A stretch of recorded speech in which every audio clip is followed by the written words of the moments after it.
And hello, everybody. It's Meteorologist Hutch Johnson joining you. We got some Friday facts and a look ahead showing the chance of thunderstorms do increase after the heat builds. Forecast details coming up right now. Make sure you drop a comment. Let me know where you're watching from. If you have any questions, that's what Hutch's weather is all about. You take part, ask those questions, and we'll go over everything. Coming up right now, you're watching Hutch's weather. A Hutch's weather update with Chief Meteorologist Hutch Johnson. Brought to you by Robert Gibb and Sons. All right, we do have some changes going on right now. You can see this boundary between the warmth here in the valley, 82, Grand Forks, 82, Fargo, and we're in the 10-degree drop range as we go into north central parts of North Dakota from Devil's Lake through Minot and on up into Harvey right now, low 70s there and 60s as we head out into the oil patch in northwest parts of North Dakota. Hey, out to the east, though, the Arrowhead of Minnesota and the North Shore seeing some 50s and blues out there as things have really cooled off substantially at this time. Now let's take a look at that radar, and what we're going to notice with that is that we do have a couple of clouds and some showers punching their way through, and that radar right now is showing that we do have a little weather wiggle working its way through. See the kinks in the isobars here? That is the area where we have a cold front working its way through. Ahead of it, south winds keeping us warm here in the valley. Thus, that's why we showed you that. And then this front is kicking off a few showers from Winnipeg and point south. Not all of this is reaching the ground, but still a chance for some change. And some stout winds out of the northwest cooking after this system works its way through. So we do have a northwesterly flow pushing into our neighbors to the west, and that is going to cause things to cool down. Now, as far as this goes, what is this rain doing? Is it actually making its way down to the ground? This is showing that it looks like we have a few dark green blips in here, but nothing too great out there as far as heavy rain goes.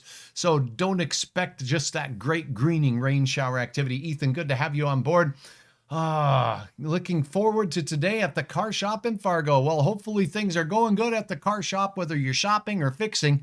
I'm hoping things are going good. Let's take a look and see if any of this rain is actually making its way down to the ground. We're looking to the west of the Langdon area. So what we'll do is pull up the North Dakota DOT cams right quick and take a peek at this and look at the forecast. Then right after that, as we take a look at what we expect, a better chance of some rain shower activity as we go through in your extended forecast. So let's zoom into that Langdon area and out to the west. Now, this is just about where this is showing a chance of some showers making their way through. Now, we certainly see cloudy skies there, but as we look in the Clyde area on Highway 5, it doesn't look like that pavement is wet at all. Looking at different views, we see some darker clouds as we look off in that general direction there.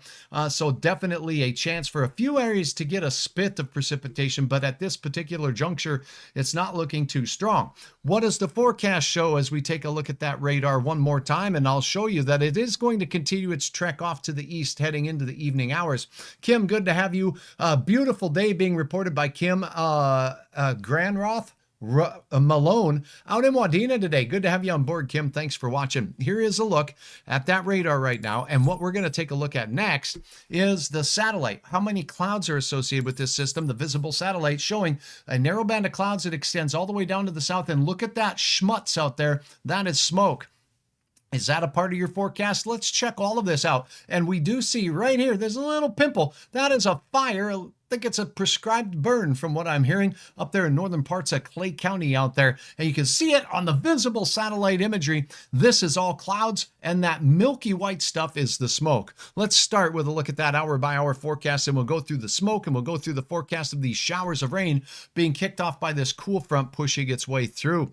Now, as we take a look first at the hour-by-hour forecast and showing you the future radar, what you are going to notice here as we set this into motion, and let me pull this back down to a model that goes out just a little bit farther. So we do have our showers moving through. They make their way to the valley by the time we get to about that, 9 to 11 time frame. And then we may see a couple of spits or sprinkles on this model up near the Lake of the Woods area as we cross into the 1 a.m. time frame. And then that cold front is out of here. We will get our winds shifting here in the valley, and we could get a brief gust behind that cold front. That's about it. Then high pressure moves in, making cooler temperatures for your Saturday morning out to the west, and milder conditions to the east where the clouds will be exiting through the Arrowhead of Minnesota.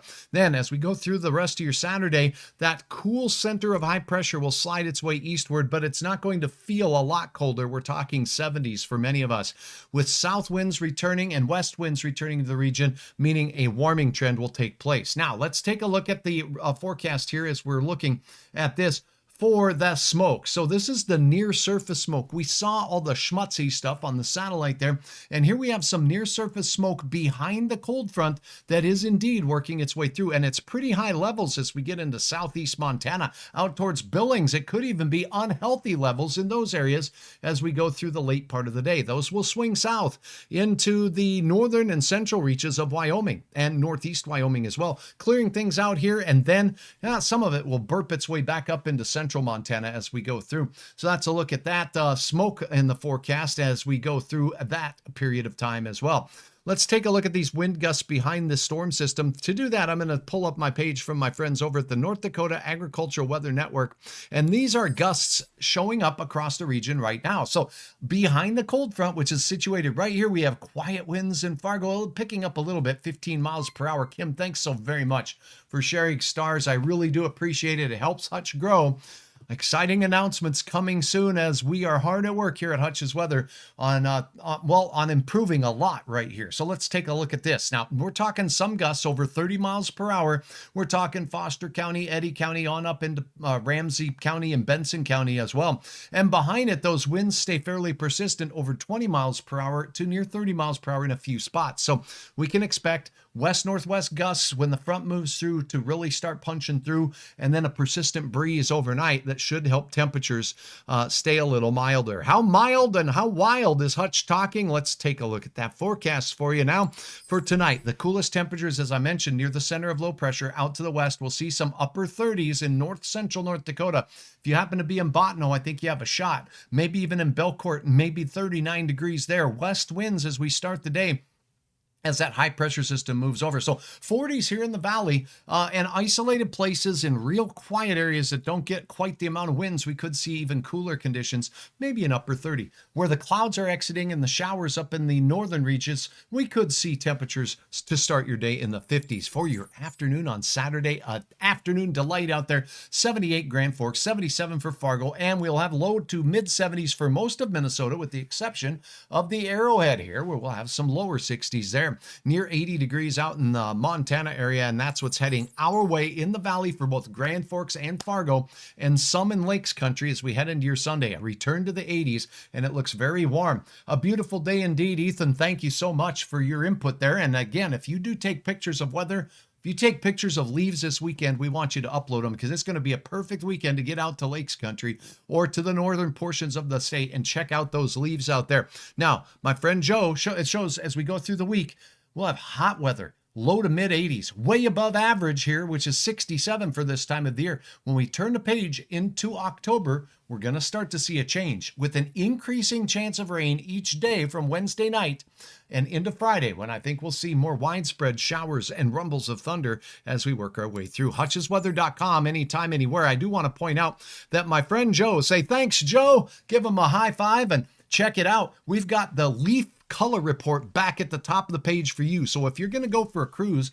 go ahead and click on the link right here, and you're going to find the latest information from the Department of Natural Resources in the state of Minnesota of what the leaf colors are now. And you can use the slider to see the forecast when the leaf colors will usually be expected to peak in your particular area.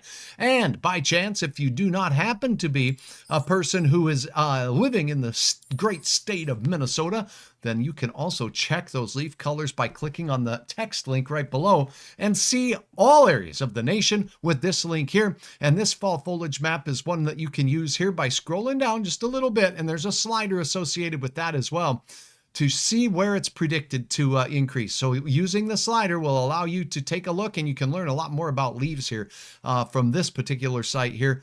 And it's a beauty out there as well. So you can pick a state, you can scroll through and take a look at the very latest with regards to the forecast for the leaf colors in your particular area. All right, I hope your weekend is good. With that, I'm going to let you get on with your business. Thanks for joining. Thanks for asking your questions.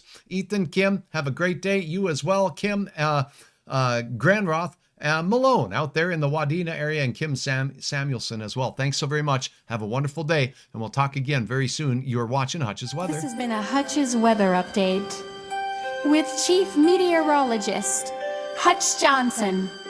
Follow us on Facebook and subscribe to our YouTube channel. Thanks for watching Hutch's Weather Anywhere. anytime at hutchesweather.com.